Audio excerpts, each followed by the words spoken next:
Bienvenue sur Parole de Grâce. C'est un programme qui vous est proposé par le blog Pour couple chrétien, Mon couple, mes relations et qui vous est présenté aujourd'hui par Aïcha. Alors j'ai à cœur aujourd'hui de vous partager une petite histoire très inspirante pour vous exhorter sur le processus de restauration du mariage. Dieu restaure encore aujourd'hui les mariages en difficulté. Mais cette restauration n'est pas un événement, c'est un processus bien-aimé. C'est un processus qui commence par vous. Dieu ne s'intéresse pas seulement au fait de ramener votre conjoint à la maison. Dieu veut transformer toute votre vie. Amen. Alors un homme avait un petit garçon qu'il aimait beaucoup. Tous les jours après le travail, cet homme rentrait chez lui et jouait avec le petit garçon. Une nuit, l'homme a eu un empêchement, mais il voulait pouvoir donner au petit garçon quelque chose pour le tenir occupé. Alors, regardant autour de son bureau, il a vu un magazine avec une grande carte du monde sur la couverture. Il a une idée. Il a enlevé la carte, il a déchiré en petits morceaux, puis il a emmené le petit garçon à la salle à manger, puis il a posé tous les petits morceaux de cartes sur la table. Et il a dit au petit garçon qu'il s'agissait d'une carte du monde et lui a proposé de reconstituer la carte pendant qu'il travaillait de son côté. Il pensait que ça allait prendre beaucoup de temps à l'enfant et que ça allait le garder occupé pendant que lui, il allait faire ce qu'il avait à faire.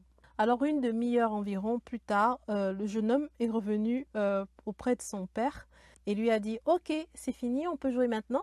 Alors son papa était très étonné et il s'est dit « Mais c'est impossible, allons voir ce que tu as fait ».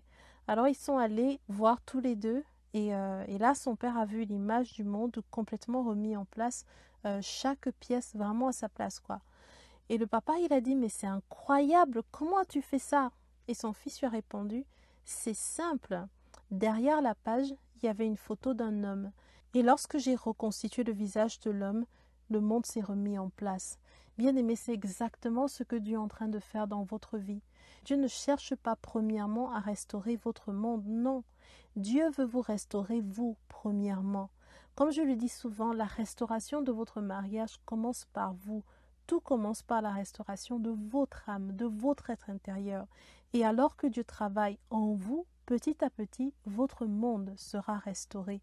La Bible dit ceci, bien-aimé, je souhaite que tu prospères à tous égards, comme prospère l'état de ton âme. Ça veut dire que chaque fois qu'il y a une transformation majeure que Dieu veut opérer dans nos vies, cette transformation commence au niveau de notre âme, au niveau de nos émotions, au niveau de notre volonté, au niveau de notre être intérieur. Voilà. Donc la restauration commence par vous. Dieu ne change pas d'abord l'extérieur, il commence par l'intérieur et l'intérieur affecte l'extérieur.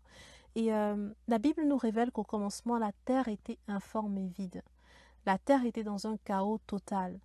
Mais quand le Seigneur s'est levé en fait pour restaurer la terre, il l'a fait pendant un processus ordonné qui a pris 6 jours. Pour nous, en fait, nos journées sont constituées de 24 heures, mais la Bible nous révèle que pour Dieu, 1000 ans, c'est un jour, et un jour, c'est comme 1000 ans.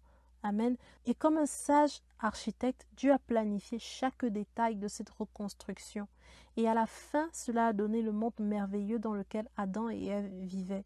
Mais Dieu n'a pas fait cela de façon instantanée. C'était un processus. Bien-aimé, la restauration de votre mariage se fera par un processus.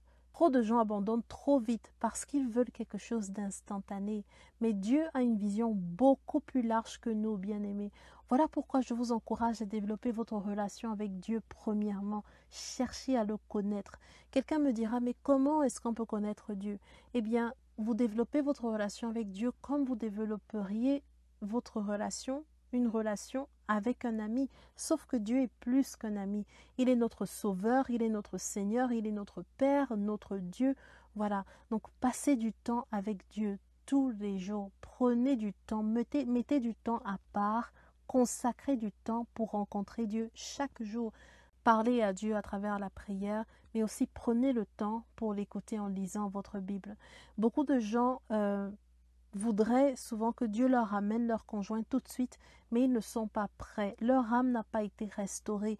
Leur cœur est rempli d'aigreur, d'amertume, de colère, de mauvaise estime de soi, d'envie, de jalousie, de calomnie, d'égocentrisme, autant de choses qui polluent les relations et qui blesseraient à nouveau leur conjoint et le pousseraient à repartir si jamais il revenait. Et Dieu dit non dans ces cas-là. Il faut que toutes ces choses soient déracinées de votre cœur pour que vous soyez en mesure d'accueillir votre conjoint et de rebâtir sur de bonnes bases. La restauration commence par vous. Ce processus-là commence par vous, bien-aimés. Et le changement est quelquefois imperceptible. Mais ne vous découragez pas, même si vous avez l'impression que rien ne change dans votre vie. En réalité, Dieu agit plus que vous ne l'imaginez. Et en agissant au fond de votre cœur, Dieu est en fait en train de transformer votre monde. Amen. Dieu est avec vous, bien-aimés. Dieu ne vous délaissera jamais et ne vous abandonnera jamais. Attachez-vous de tout votre cœur au Seigneur. Serrez toutes ses promesses dans votre cœur. Prenez la décision de chercher véritablement à connaître ce Dieu qui vous a créé et qui vous a suscité sur la terre. Prenez la décision de le chercher. J'ai l'habitude de dire, le bonheur ne vient pas du mariage. Il y a des gens, quand je discute avec eux, c'est comme si en fait ils ne seront plus jamais heureux s'il n'y avait pas de personne, si leur mari ne revenait pas ou si leur femme ne revenait pas. Si votre vision est celle-là, ça veut dire que ce mari ou bien le mariage est une idole pour vous. Mais Dieu veut avoir la première place dans votre vie parce que vous avez été créé pour sa gloire. Vous n'avez pas été créé pour le mariage, mais vous avez été créé pour la gloire de Dieu. Alors mettez les choses prioritaires en priorité dans votre vie et petit à petit, les choses vont se rééquilibrer et la priorité pour vous devrait être de chercher Dieu.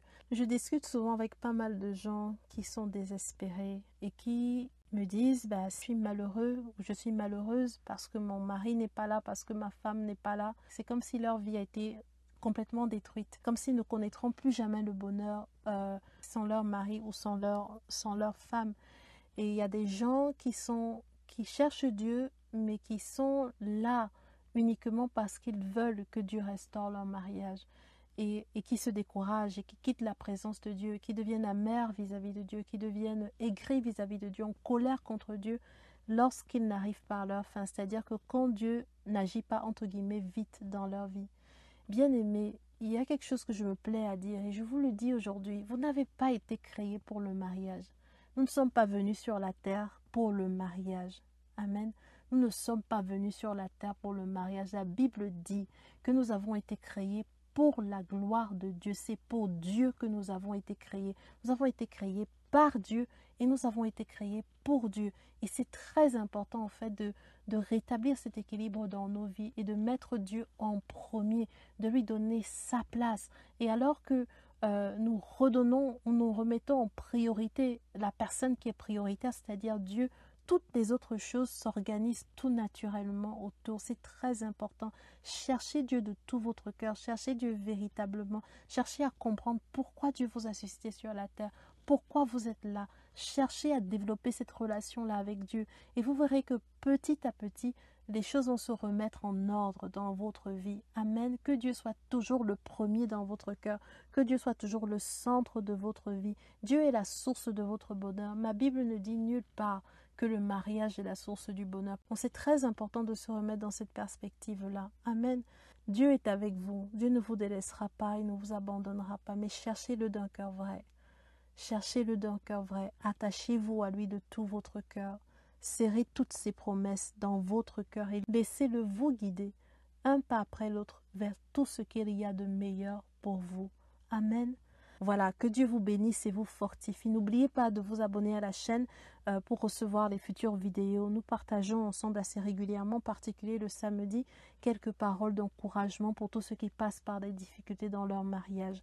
Alors n'oubliez pas de vous abonner et je vous dis à très vite pour une nouvelle vidéo Parole de grâce.